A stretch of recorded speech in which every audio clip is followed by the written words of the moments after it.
নমস্কার, আনন্দবাজার অনলাইন পেজে আপনাদের স্বাগত। দিনহাটা খবরের শিরোনামে বারবার উঠে এসেছে। আজ মুখ্যমন্ত্রী জনসভা করতে আসছেন, আর কিছু সময় বাদেই কি বার্তা দেন মুখ্যমন্ত্রী বা ভোট কৌশলী কী শিখিয়ে যান সেটাই জেনে নেব উত্তরবঙ্গ উন্নয়ন মন্ত্রী উদয়ন গুহর কাছে। উদয়নবাবু, আর কিছুক্ষণ বাদেই মুখ্যমন্ত্রী জনসভা, কি বার্তা দিবেন? উনি কি বার্তা দেবেন সেটা যদি আমি বলতে পারতাম তাহলে তো আমি অনেক ওপরে উঠতে পারতাম। উনি কবে কোথায় কি বার্তা দেবেন সেটা একেবারে ওনার উপর নির্ভর করে, পরিস্থিতির উপর নির্ভর করে, কোথায় তিনি কি বলছেন তার উপর নির্ভর করে। কাজেই মুখ্যমন্ত্রী কি বার্তা দেবেন এটা বলার মতন ধৃষ্টতা আমার নেই।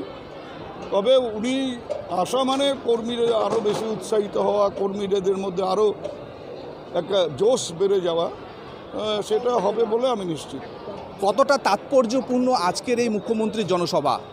মুখ্যমন্ত্রী জনসভা সবসময় সব নির্বাচনে বা নির্বাচন ছাড়াও তিনি যখন আসেন, এসে একটা বক্তব্য রাখেন কর্মীদের সামনে, কর্মীরা দারুণভাবে উজ্জীবিত হয়।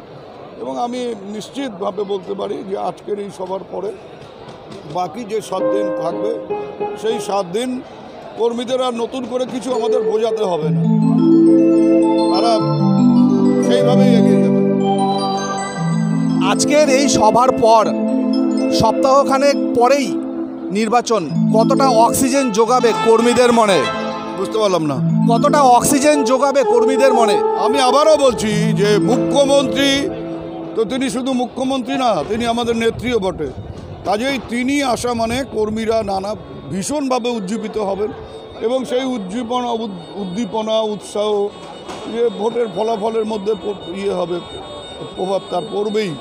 এটা কেউ আটকাতে পারবে না, অতীতে আটকাতে পারেনি, আজকেও আটকাতে পারবে না। দিনহাটার ফলাফল বিশেষ করে কি ভাবছেন?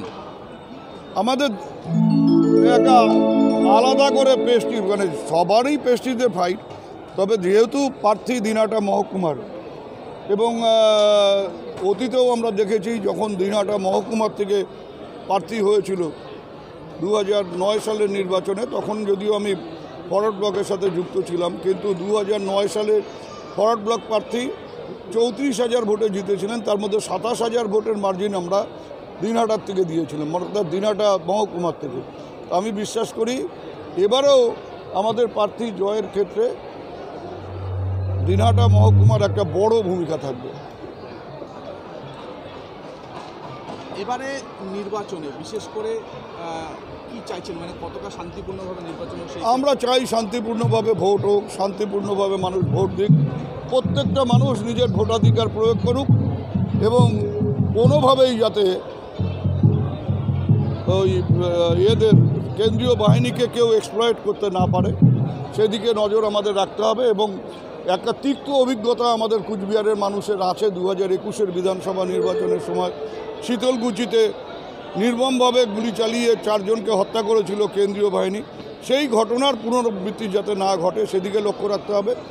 আর যেহেতু কেন্দ্রীয় সরকার বিজেপি তারা নিয়ন্ত্রণ করে, আমরা আশা করব নির্বাচন কমিশন সেই দিকে নজর রাখবে যাতে কেন্দ্রীয় বাহিনীকে মিসইউজ কেউ করতে না পারে। আর কিছু সময়ের অপেক্ষা, তারপর